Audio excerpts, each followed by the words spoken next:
नमस्कार। आज हम कक्षा 10 से राजस्थान का इतिहास एवं संस्कृति से जो महत्वपूर्ण प्रश्न बनते हैं उनकी चर्चा करेंगे। तो देखो, एक तो प्रश्न ये बन सकता है,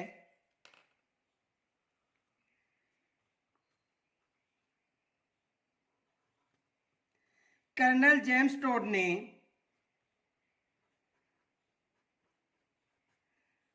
कर्नल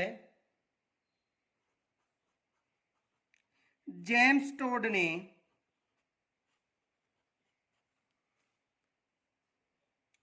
अपनी रचना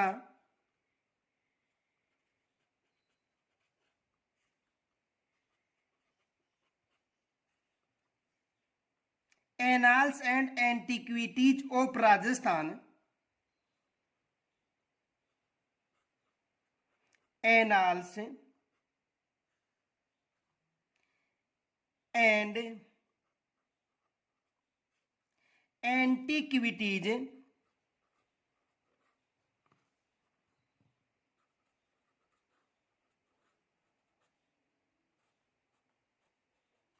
एंटिक्विटीज ऑफ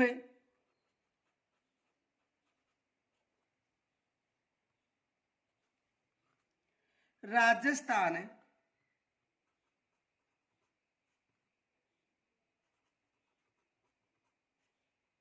यानी कर्नल जेम्स टोड ने अपनी रचना annals and antiquities of Rajasthan कब लिखी गई थी? 1829 में। इस प्रदेश को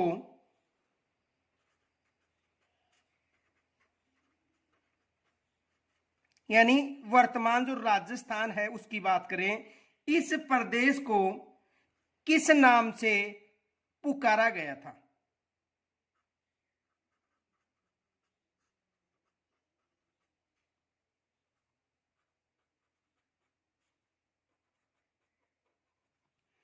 एक तो ये प्रश्न बन सकता है। तो उन्होंने इस प्रदेश को रायथन या राजस्थान का नाम दिया था, रायथन या राजस्थान।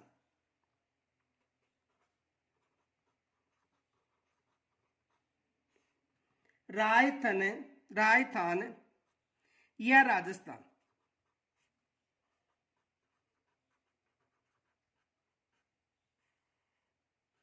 रायथन या राजस्थान। दूसरा प्रश्न यह बन सकता है कि राजस्थान के क्षेत्रों के प्राचीनतम नामों का उल्लेख किसमें मिला है?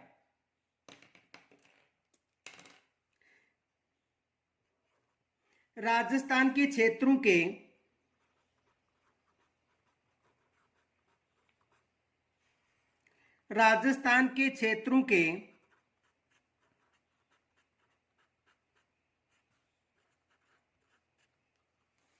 प्राचीनतम नामों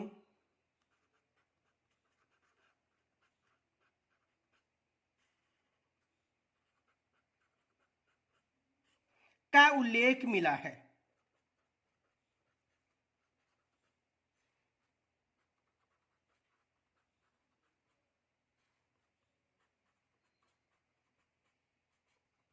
किसमें मिला है?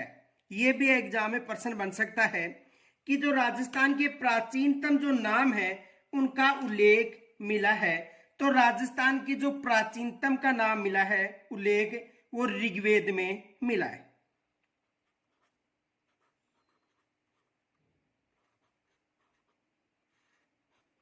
किसमें मिला है? ऋग्वेद में मिला है।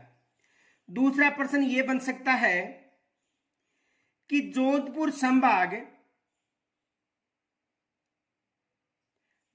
संभाग के लिए जो मरुस्थल शब्द प्रयोग हुआ है उसका प्राचीन नाम क्या था?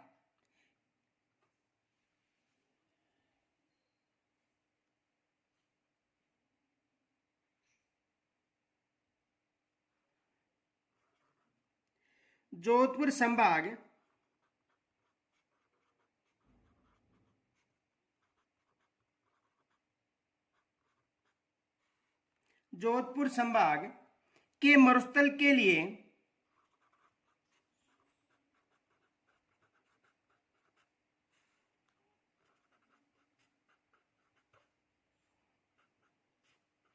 जो नाम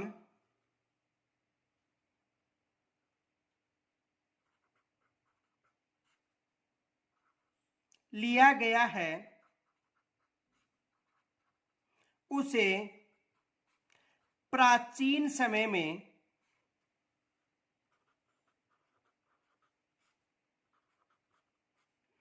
पुकारा गया था।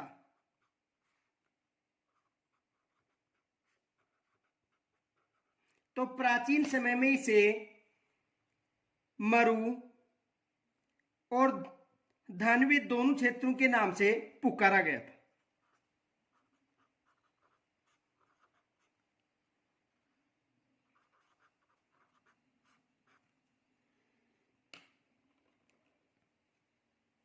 दूसरा प्रश्न यह बन सकता है कि जांगल शब्द का प्रयोग किस क्षेत्र के लिए किया गया है।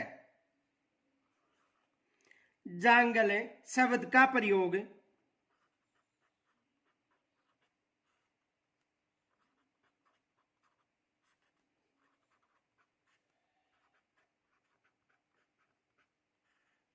जांगल शब्द का प्रयोग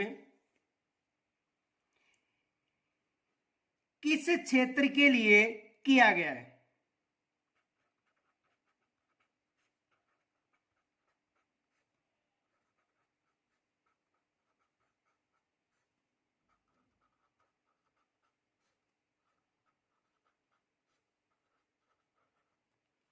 तो देखो जांगल क्षेत्र का जो प्रयोग था वो समी, केर या पीलू आदि जो वृक्ष क्षेत्र है उनके लिए किया गया था।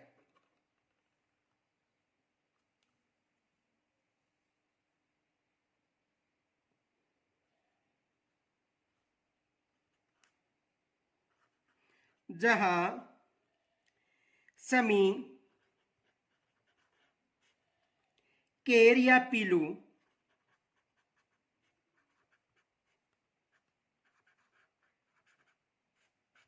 के लिए जांगल शब्द का प्रयोग किया गया था। देखो फैक्ट याद रखना, नोट, जांगल शब्द का प्रयोग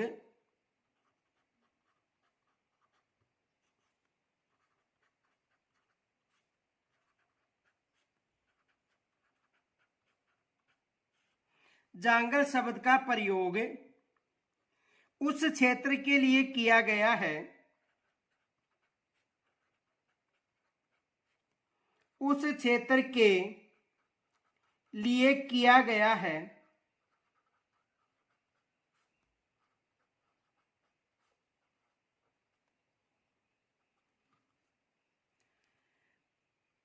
जहां समी यानी खेजड़ी, केर या पीलू आदि होते हो।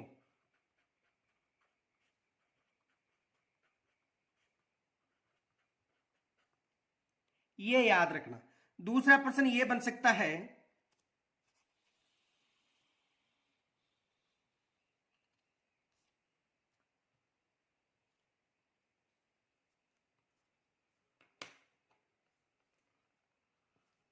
बीकानेर व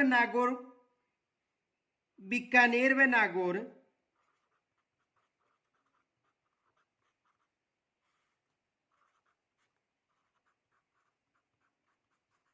का आसपास का क्षेत्र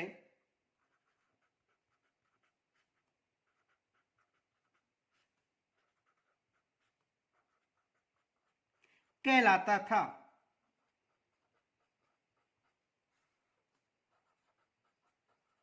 बीकानेर व नागौर के आसपास का क्षेत्र कहलाता था। तो देखो बीकानेर व नागौर का जो आसपास का क्षेत्र था वो जांगल देश कहलाता था।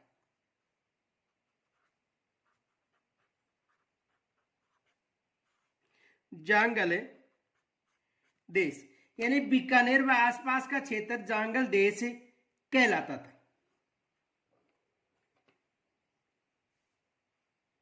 दूसरा प्रश्न यह बन सकता है विराटनगर किस जनपद की राजधानी थी?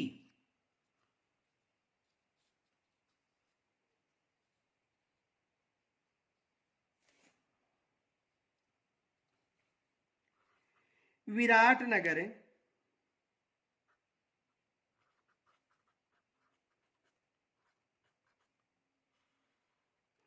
किस जनपद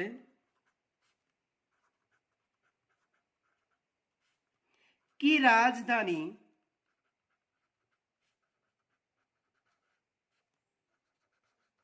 थी? विराटनगर किस जनपद की राजधानी थी? तो देखो, मत्स्य जनपद की राजधानी थी।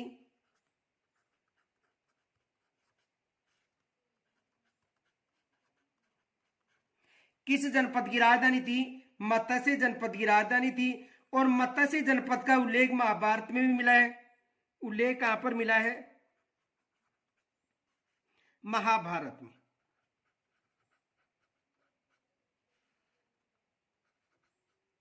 इसका उल्लेख कहां पर मिला है? महाभारत में मिला है। और इसमें देखो, जयपुर, अलवर व भरतपुर तक का क्षेत्र विस्तृत था।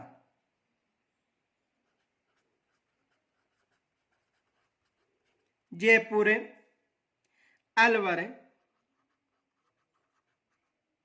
व भरतपुर, जयपुर, अलवर व भरतपुर तक विस्तृत था।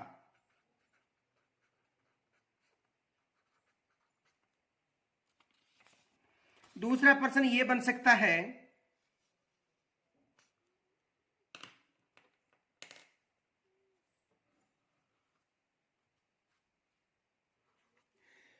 सूरसेन राज्य में सम्मिलित थे।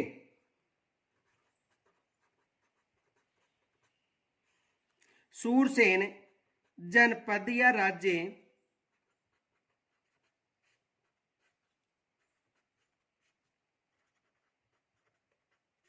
कौन सा क्षेत्र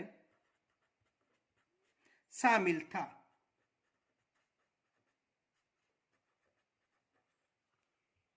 देखो, सूरसेन जनपद या राज्य में कौन सा क्षेत्र शामिल था?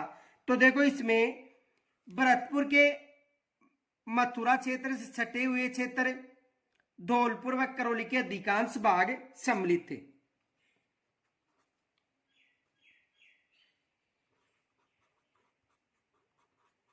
भरतपुर के मथुरा क्षेत्र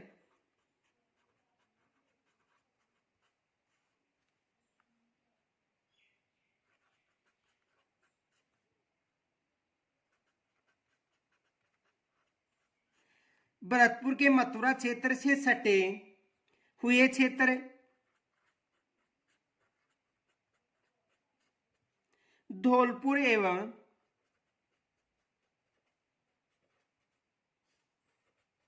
करौली के अधिकांश भाग।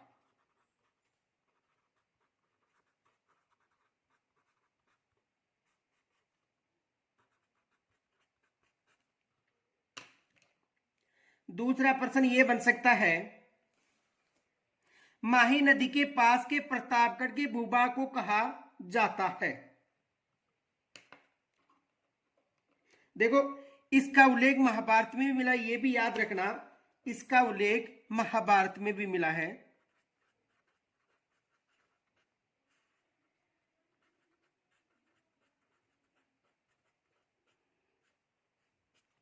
उल्लेख कहां पर मिला है? महाभारत में।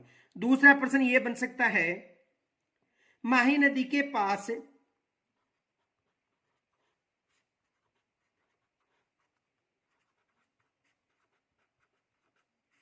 माही नदी के पास का प्रतापगढ़ का भूभाग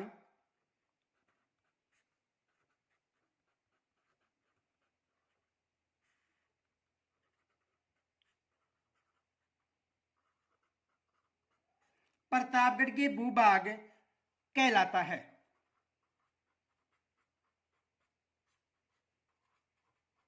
तो देखो, माही नदी के जो प्रतापगढ़ का जो भूभाग है उसे काटल कहा जाता है।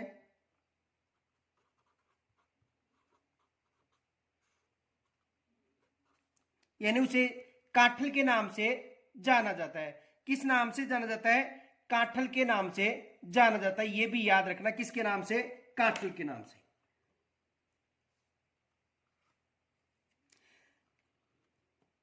दूसरा प्रश्न आ सकता है, प्रतापगढ़ व बांसवाड़ा के मध्य भूभाग को कहा जाता है।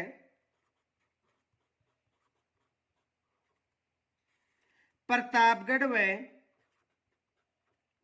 बांसवाड़ा के मध्य भूभाग को कहा जाता है।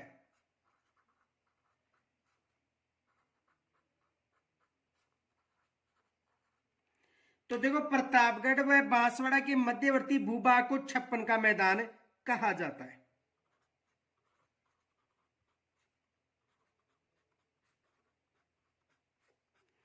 छप्पन का मैदान कहा जाता है। दूसरा प्रश्न ये आ सकता है, भैंसौरगढ़ से लेकर बिजोलिया तक के क्षेत्र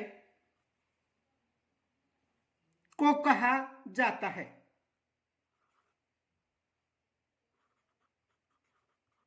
भैंसौरगढ़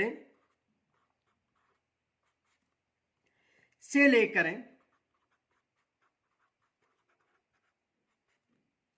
बिजोलिया तक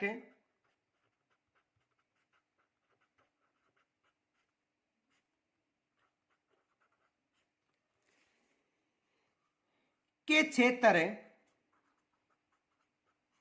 को कहा जाता है।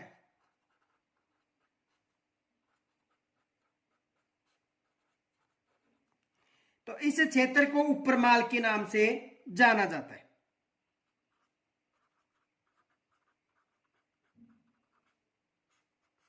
और एग्जाम में यहां से एक प्रश्न भी बना हुआ है। देखो, प्रश्न ये आया था कि उपरमाल है, पठारी क्षेत्र है या पहाड़ी क्षेत्र है या पर्वतीय क्षेत्र है। देखो, प्रश्न ये आया था,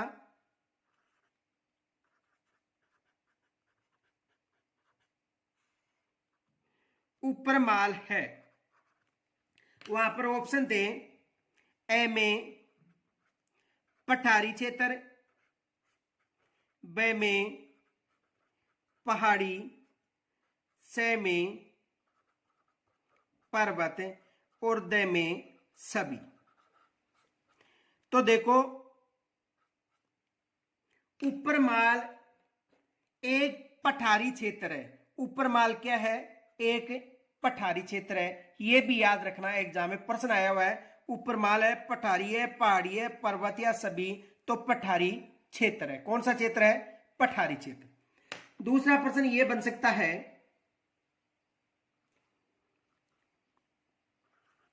उदयपुर के आसपास के प्रदेश पहाड़ियों की अधिकता के कारण कहलाता है। उदयपुर के आसपास का प्रदेश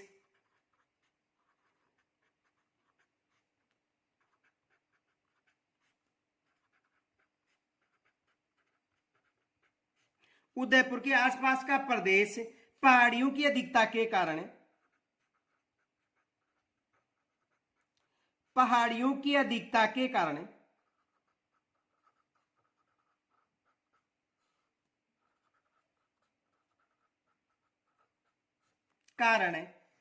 कहलाता है।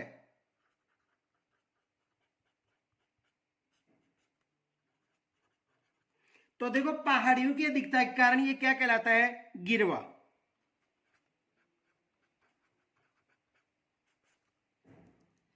दूसरा प्रश्न देखो, एक तो जैसलमेर का प्राचीन नाम याद रखना है। डूंगरपुर और बांसवाड़ा क्षेत्रों को क्या कहा जाता है? कोटा व बूंदी के क्षेत्रों को क्या कहा जाता है? ये फैक्ट याद रखना, एग्जाम में प्रश्न बन सकते हैं। देखो,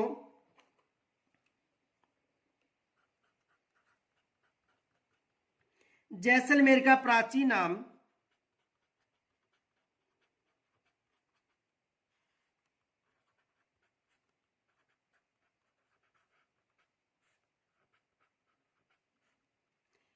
मांड, बांसवाड़ा, डूंगरपुर क्षेत्र है।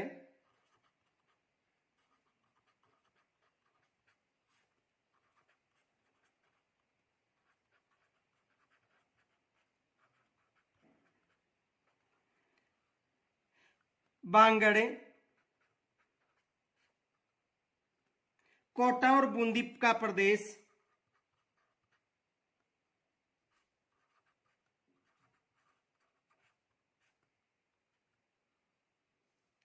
हाड़ौती,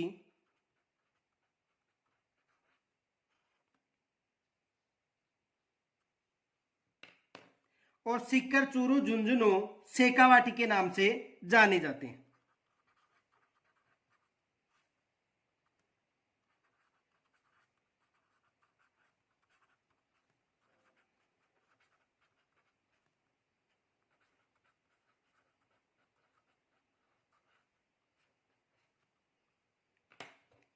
तो ये प्रश्न बन सकते। दूसरा प्रश्न ये बन सकता है,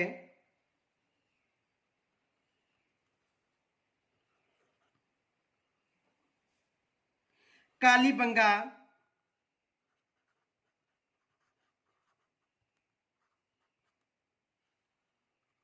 सभ्यता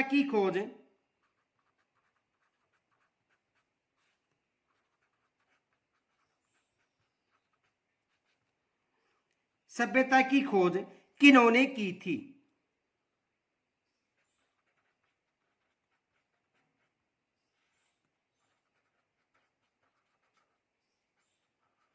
यह भी प्रश्न बन सकता है कि कालीबंगा सभ्यता की खोज किन्होंने की थी।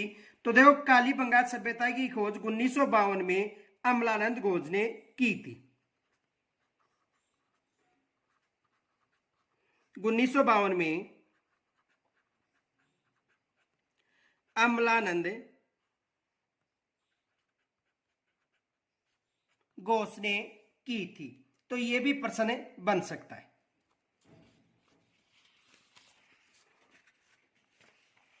दूसरा प्रश्न यह बन सकता है, कालीबंगा सभ्यता आज से कितने वर्ष प्राचीन मानी जाती है? कालीबंगा सभ्यता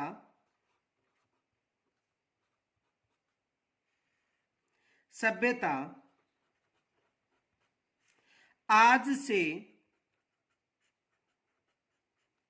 कितने वर्ष प्राचीन मानी जाती है?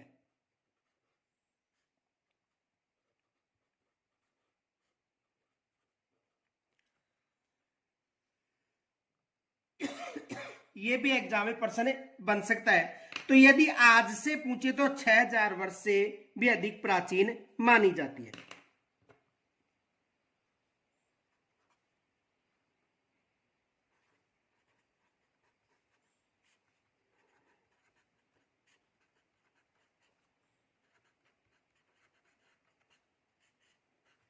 छह हजार वर्ष से प्राचीन। दूसरा प्रश्न ये बन सकता है कि कालीबंगा सभ्यता का उत्खनन किन्होंने किया था?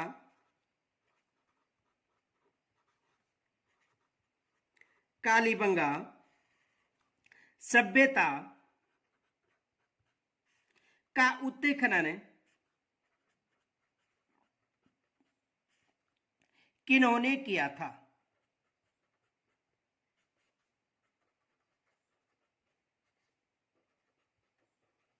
तो देखो, कालीबंगा सभ्यता का उत्खनन 1962 में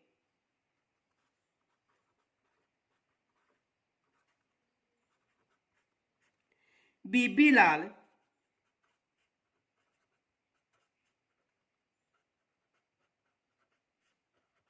व बीके थापर,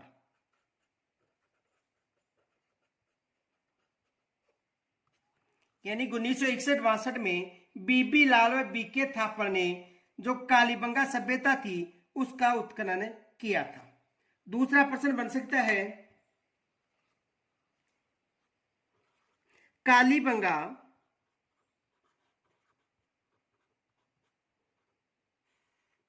के उत्खनन के समय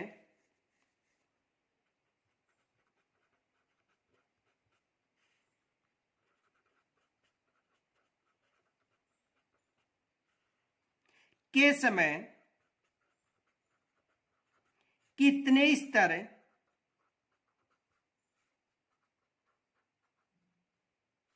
सामने आए हैं।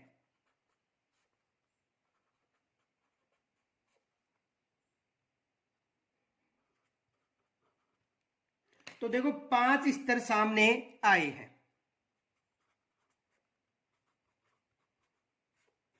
यानी उत्खनन के दौरान कितने स्तर सामने आए? 5 स्तर है। देखो नोट, प्रथम जो 2 स्तर है वो हड़प्पा सभ्यता से प्राचीन है। प्रथम 2 स्तर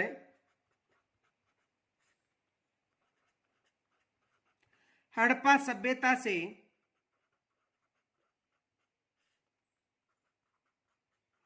प्राचीन। प्रथम 2 स्तर हड़प्पा सभ्यता से प्राचीन, और तीसरा, चौथा और पांचवा स्तर हड़प्पा सभ्यता की सामग्री के या हड़प्पा सभ्यता के समकालीन। तीसरा, चौथा व पांचवा स्तर हड़प्पा सभ्यता के समकालीन।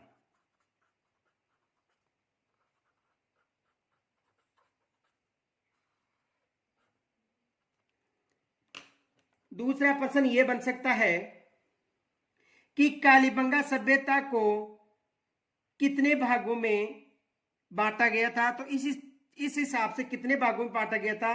2 भागों में, याद रखना, प्राक हड़प्पा सभ्यता और हड़प्पा सभ्यता, ये याद रखना। यानी इस हिसाब से पहला बन गया प्राक हड़प्पा सभ्यता,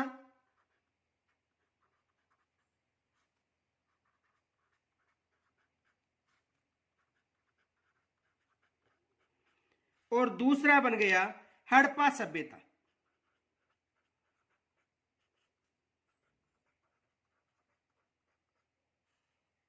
दूसरा कौन सा बन गया? हड़प्पा सभ्यता।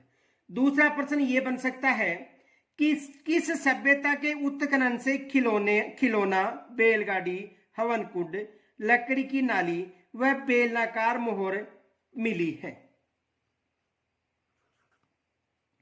किस सभ्यता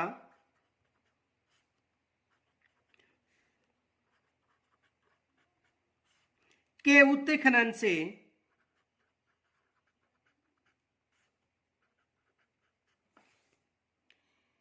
बैलगाड़ी,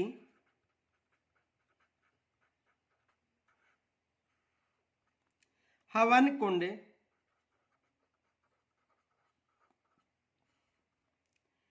लकड़ी की नाली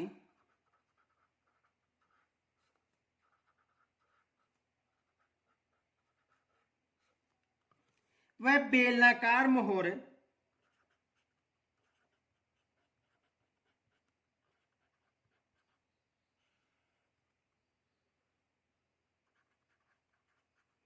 मिली है? तो कौन सी सभ्यता है? कालीबंगा सभ्यता। कौन सी सभ्यता है? कालीबंगा सभ्यता।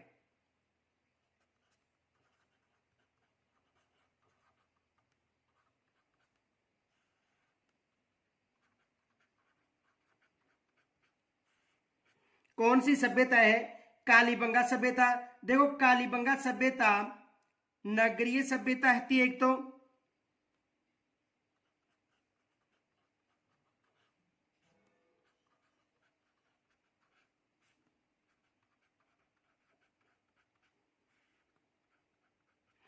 दूसरा धूप में पकाई हुई मिट्टी का उपयोग किया गया था।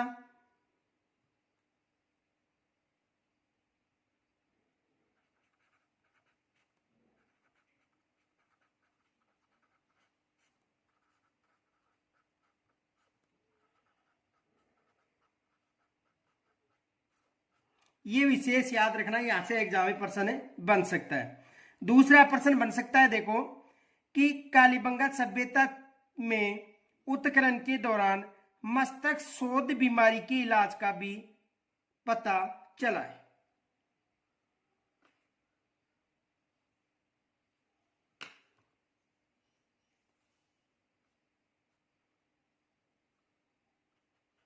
यहां एक बच्चे के कंकाल की खोपड़ी में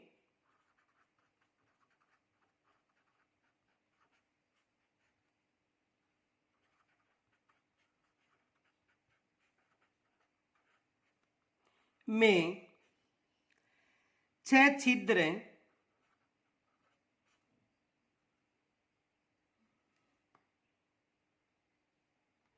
यहां एक बच्चे की कंकाल की खोपड़ी में 6 छिद्र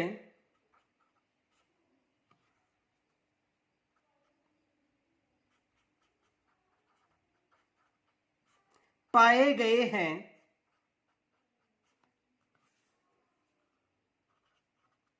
देखो यहां एक बच्चे के कंकाल की खोपड़ी में 6 छिद्र पाए गए हैं, जिसे मस्तिष्क शोध बीमारी के इलाज का प्रमाण चलता है।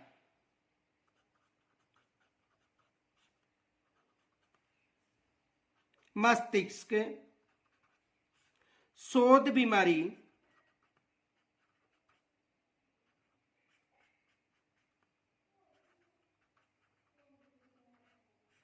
की जानकारी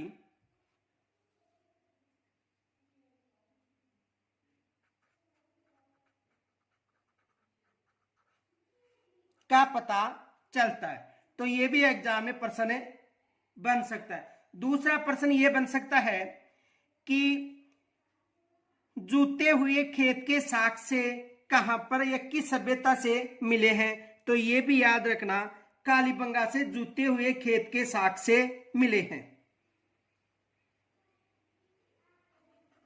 जूते हुए खेत के साक्ष से, यानी जूते हुए खेत के साक्ष से कहां से मिले हैं? कालीबंगा सभ्यता से मिले हैं। तो एग्जाम में यहां से भी ये प्रश्न बन सकता है। दूसरा प्रश्न ये बन सकता है, दूसरा प्रश्न बन सकता है, बागोर सभ्यता किस नदी के किनारे अवस्थित है? बागोर सभ्यता, बागोर सभ्यता किस नदी के किनारे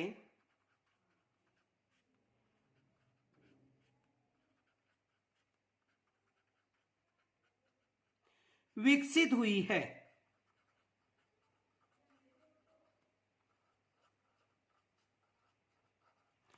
बागोर सभ्यता किस नदी के किनारे विकसित हुई है?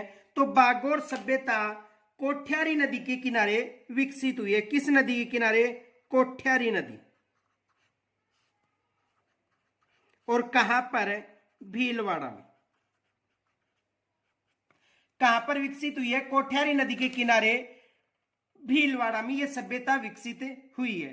दूसरा प्रश्न यह बन सकता है,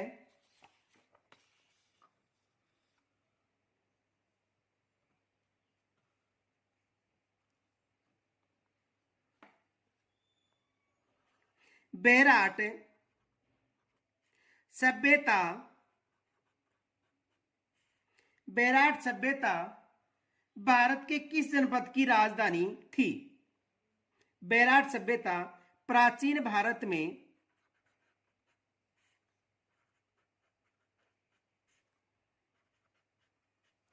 किस जनपद की राजधानी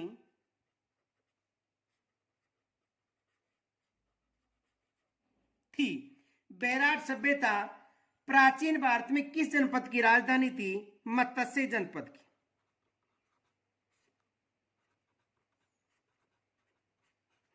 किस जनपद की थी? मत्स्य जनपद की। दूसरा प्रश्न यह बन सकता है कि गणेश्वर सभ्यता किस जिले में विकसित हुई है? राजस्थान में गणेश्वर सभ्यता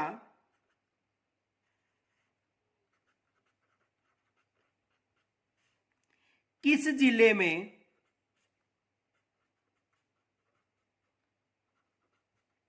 विकसित हुई है?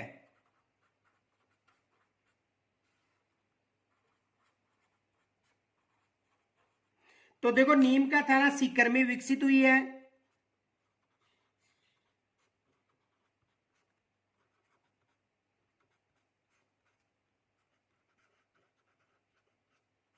और इसे भारतीय ताम्र सभ्यता की जननी भी कहा जाता है, भारतीय ताम्र सभ्यता की जननी।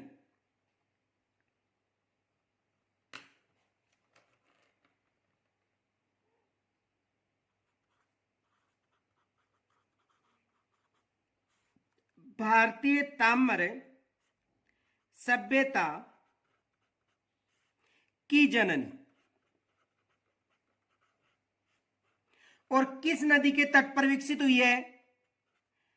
कांतली नदी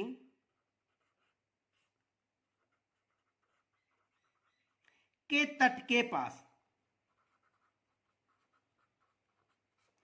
किस नदी के तट के पास हुई है?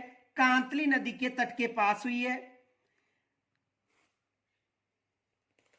दूसरा प्रश्न ये बन सकता है, देखो ये जो सभ्यता है, इस सभ्यता की यदि खोज पूछी जाए तो रतन चंद्र अग्रवाल के निर्देशन में इसका उत्खनन हुआ था।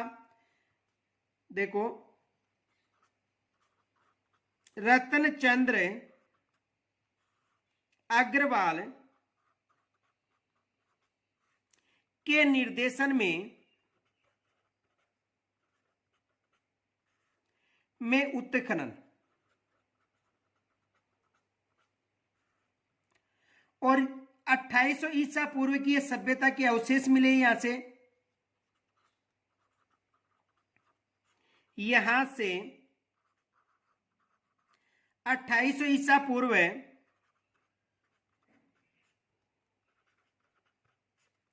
की सभ्यता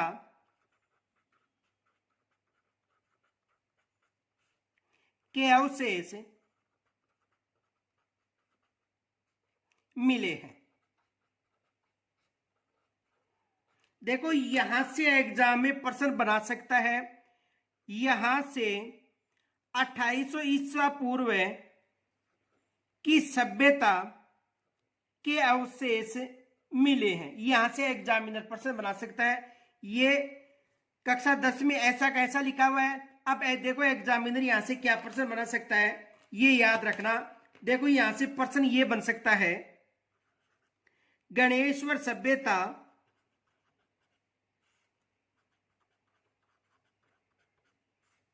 वर्तमान,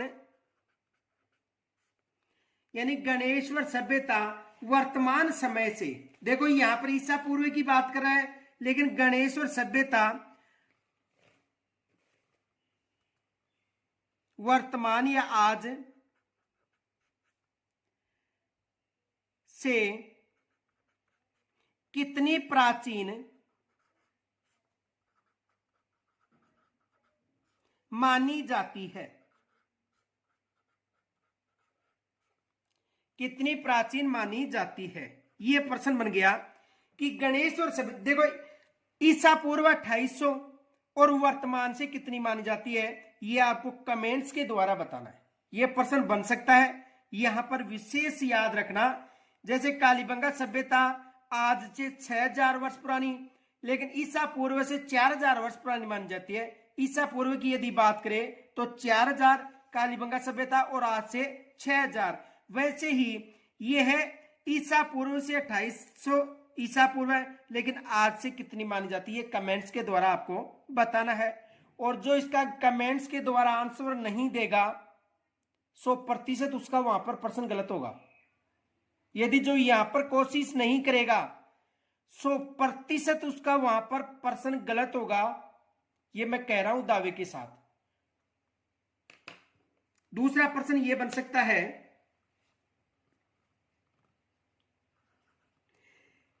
किस सभ्यता को ताम्रवती नगरी के नाम से जाना जाता है? किस सभ्यता को ताम्रवती नगरी के नाम से जाना जाता है?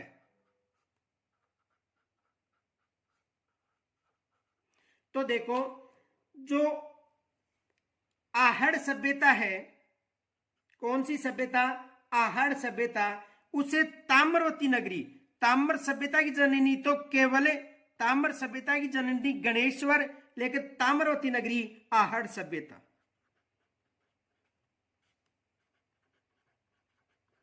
ये कहां पर विकसित हुई है? उदयपुर में। और किस नदी के तट पर? नदी यदि पूछे तो आयड़ या बेडच।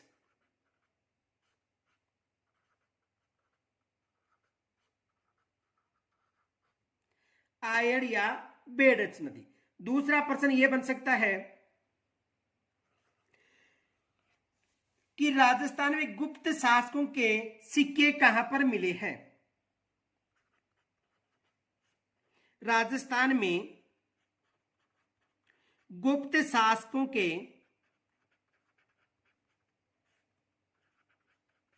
सिक्के कहां पर मिले हैं?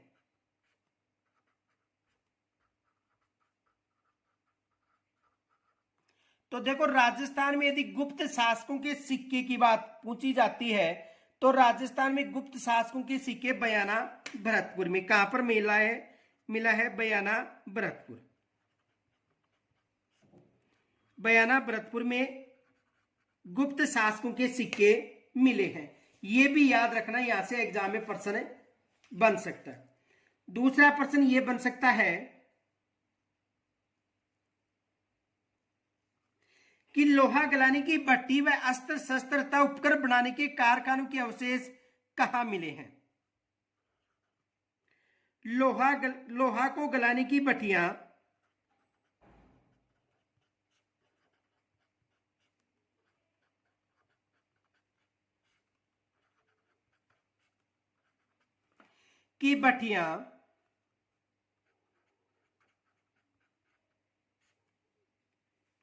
और अस्त्र शस्त्र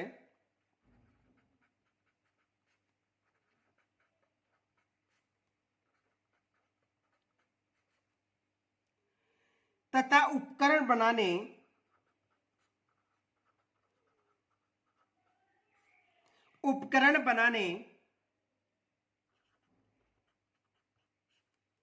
के कारखाने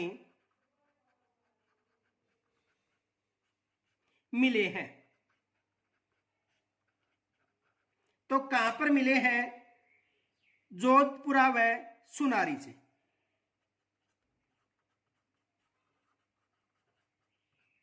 जोधपुरा व सुनारी से। कहां से मिले हैं? जोधपुरा व सुनारी से। तो ये भी एग्जाम में प्रश्न बन सकता है। और दूसरा प्रश्न ये बन सकता है कि प्राचीन राजस्थान का टाटानगर कहा गया था? प्राचीन राजस्थान का टाटानगर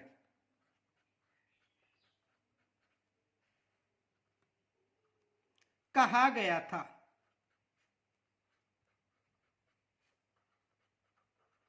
प्राचीन राजस्थान का टाटानगर किसे कहा गया था? रेड टोंक को।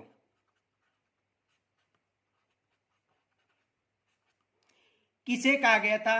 रेड टोंक को कहा गया था राजस्थान का या प्राचीन राजस्थान का टाटानगर।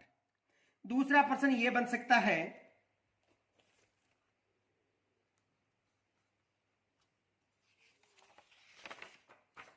मौर्य सभ्यता के प्रमाण कहां पर मिले हैं?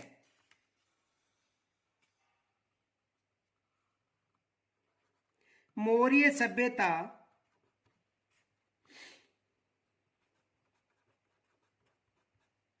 के प्रमाण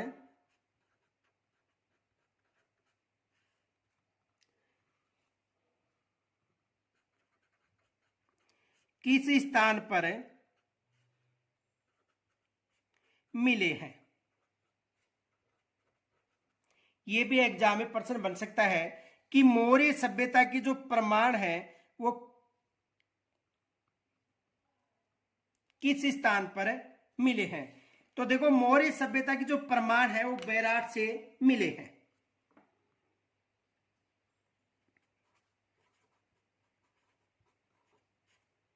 कहां से मिले हैं? बेराट से मिले हैं। दूसरा प्रश्न ये बन सकता है कि किस सभ्यता को धूलकोट के नाम से भी पुकारा गया था? किस सभ्यता को धूलकोट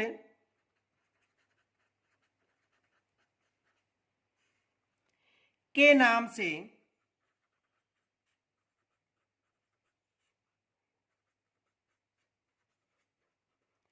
पुकारा गया था?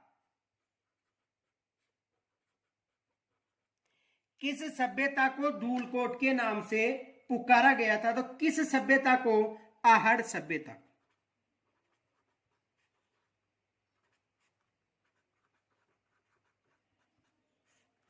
किस सभ्यता को? आहड़ सभ्यता को।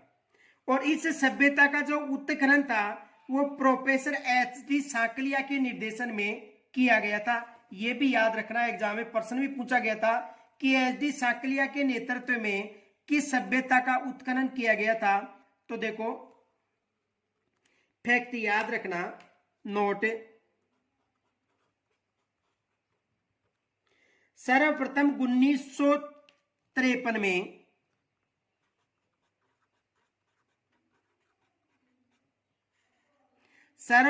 1953 में यहां अक्षय कीर्ति व्यास, यहां अक्षय कीर्ति व्यास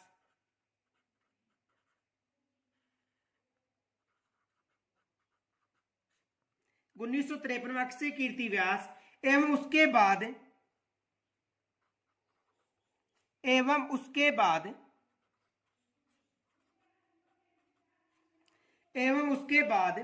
रतन चंद्र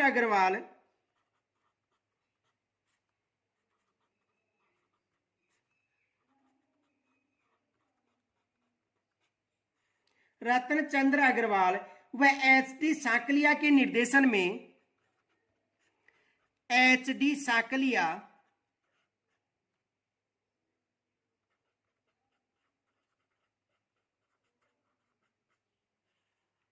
के निर्देशन में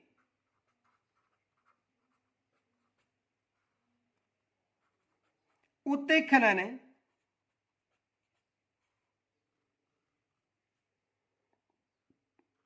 कार्य करवाया गया।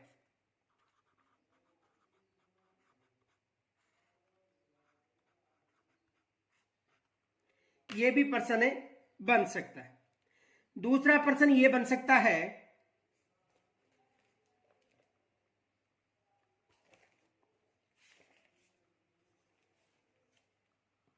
कि राजस्थान में बौद्ध संस्कृति के अवशेष कहां मिले हैं? राजस्थान में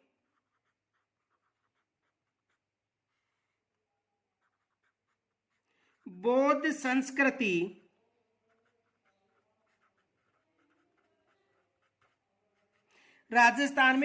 संस्कृति के अवशेष कहां मिले हैं?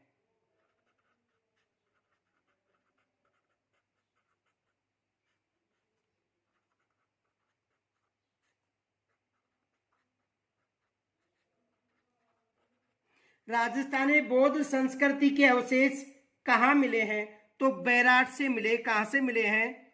बेराट। राजस्थान में बौद्ध संस्कृति के अवशेष कहां से मिले हैं? बेराट से मिले हैं। यह भी एग्जाम में प्रश्न बन सकता है।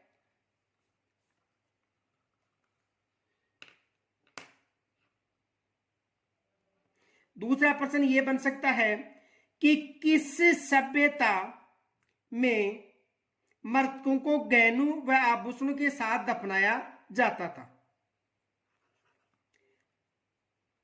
किस सभ्यता के लोग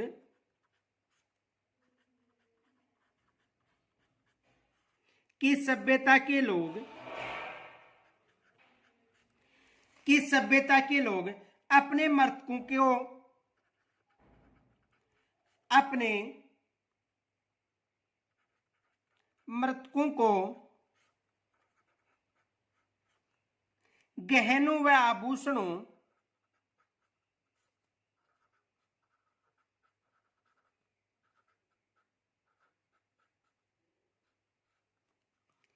के साथ दफनाते थे, के साथ दफनाते थे।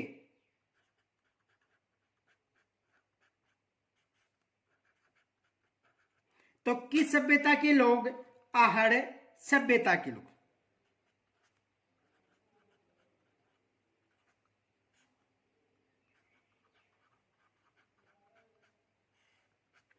किस सभ्यता के लोगों की बात करें? आहड़ सभ्यता के लोग। देखो ये है लाल व काले मिट्टी के बर्तनों वाली संस्कृति का प्रमुख केंद्र भी रहा था, ये भी याद रखना है।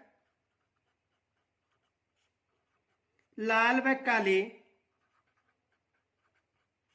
मिट्टी के बर्तनों की संस्कृति।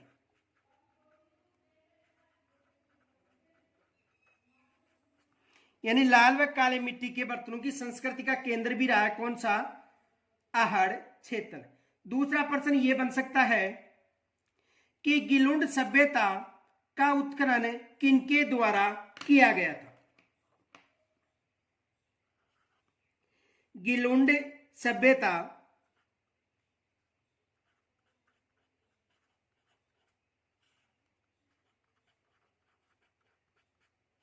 का उत्खनन किया गया था।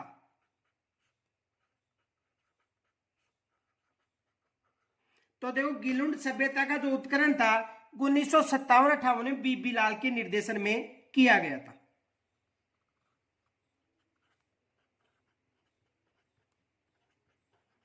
उन्नीस सौ 57-58 में बीबी लाल के द्वारा।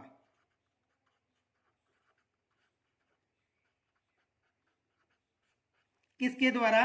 1957-58 में बीबी लाल के द्वारा। और उसके बाद पुनः पूछा जाए तो 1998 से 2003 तक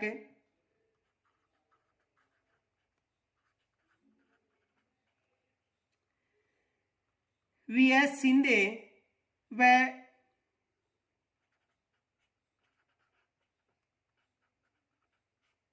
वीएस शिंदे व ग्रेगरी पोसल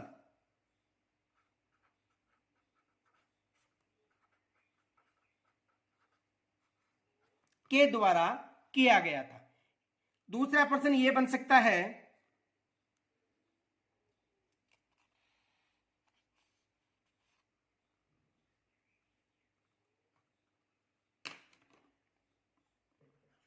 आहड़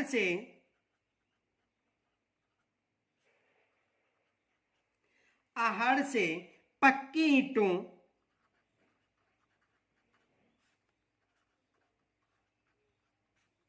यानी आग में पकाई हुई ईंटें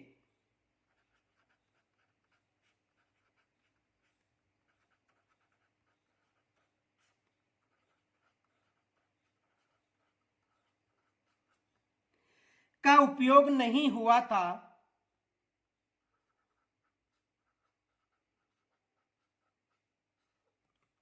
नहीं हुआ था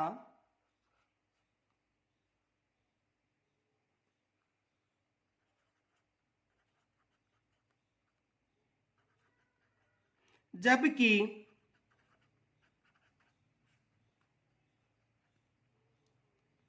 इस सभ्यता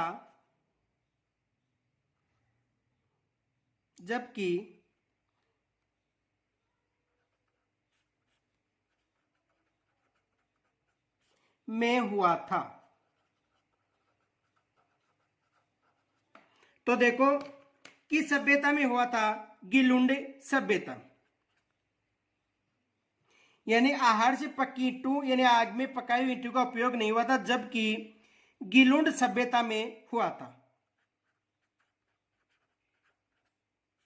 किस सभ्यता में? गिलुंड सभ्यता। दूसरा प्रश्न यह बन सकता है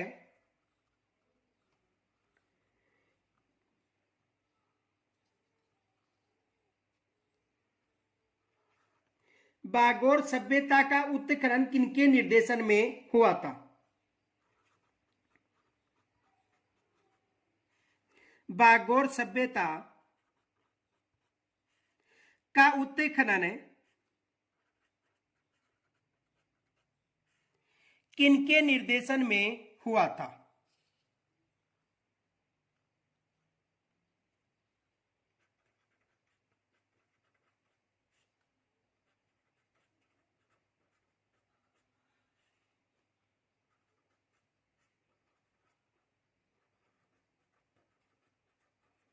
यह भी प्रश्न बन सकता है कि बागोर सभ्यता का जो उत्खनन था किनके निर्देशन में हुआ था? तो 1967 से 70 तक वीएन मिस्र के निर्देशन में, डॉक्टर वीएन मिस्र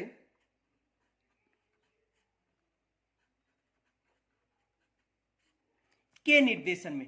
किनके निर्देशन में? डॉक्टर वीएन जो मिस्र है उनके निर्देशन में 1967 से 1970 तक।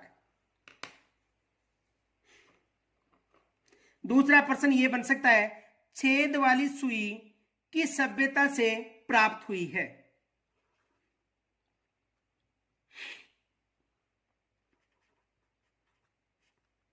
छेद वाली सुई किस सभ्यता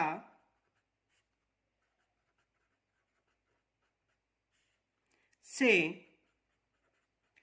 प्राप्त हुई है? तो किस सभ्यता से मिली है? बागोर सभ्यता से।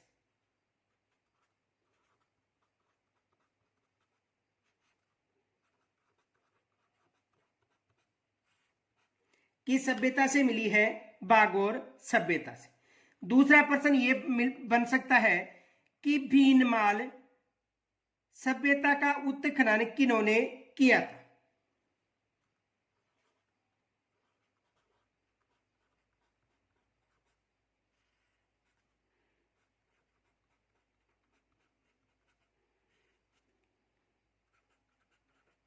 सभ्यता का उत्खनन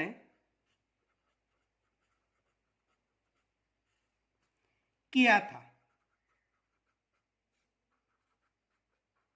तो देखो, भीनमाल सभ्यता का जो उत्खनन था वो आरसी अग्रवाल ने किया था।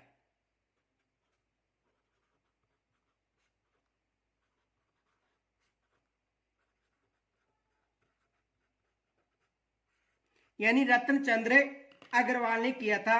और यहां से देखो,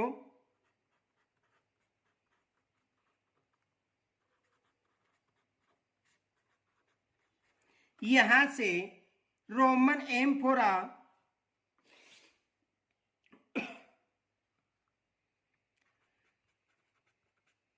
रोमन एम्फोरा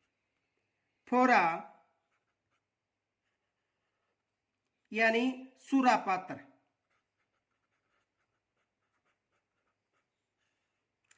वह एक यूनानी सुराही मिली है। वह एक यूनानी सुराही मिली है।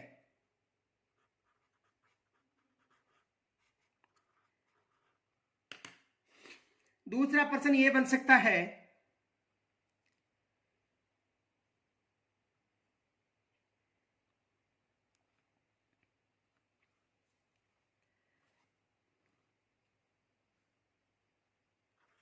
भीनमाल का प्राचीन नाम था।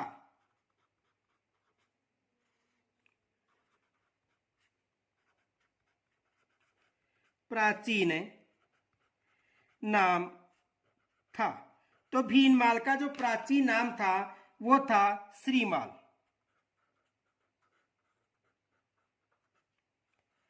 भीनमाल का प्राचीन नाम क्या था? श्रीमाल। दूसरा, इस्वाल सभ्यता कहां विकसित हुई है? उदयपुर में। इस्वाल सभ्यता कहां विकसित हुई है? उदयपुर में। दूसरा प्रश्न ये बन सकता है कि बालातल सभ्यता का उत्खनन किन्होंने किया था?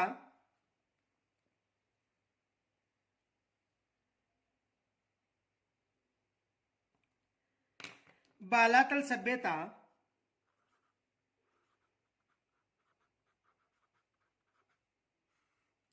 बालातल सभ्यता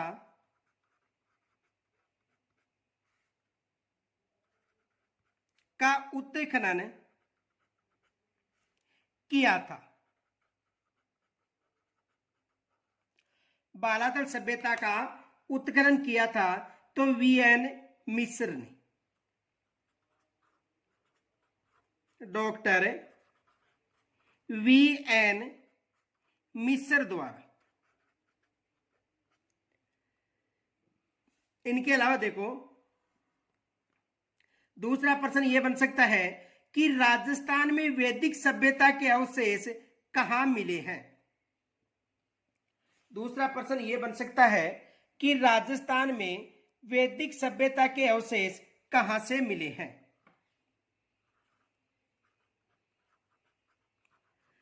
राजस्थान में वैदिक सभ्यता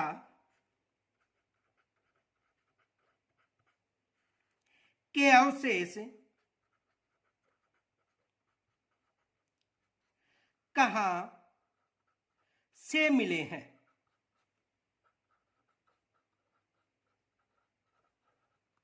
तो देखो राजस्थान में वैदिक सभ्यता की जो अवशेष हैं, अनूपगढ़,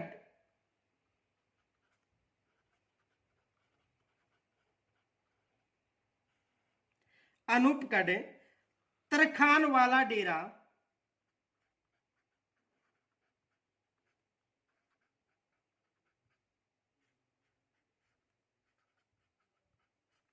वह चक 64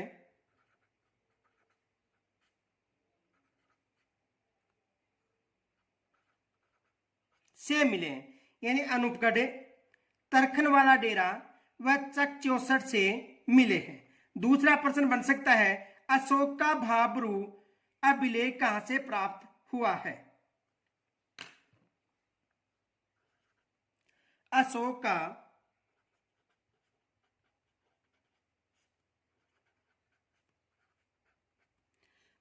का भाब्रू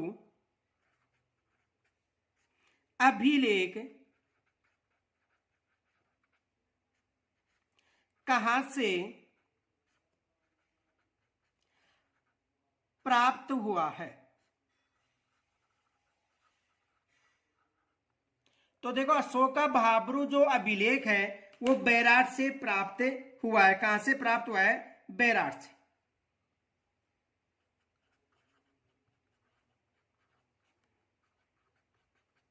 कहां से प्राप्त हुआ है?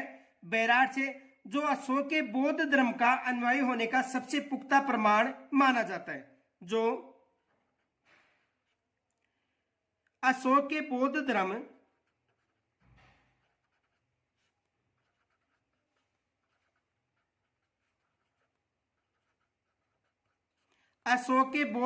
का अनुयायी होने का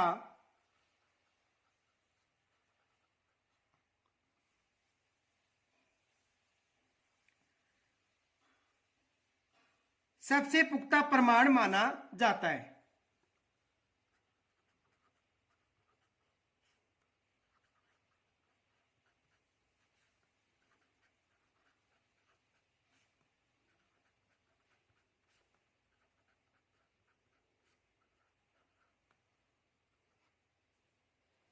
तो यहां तक यदि कोई समस्या हो तो कमेंट्स के द्वारा जरूर बताना। धन्यवाद।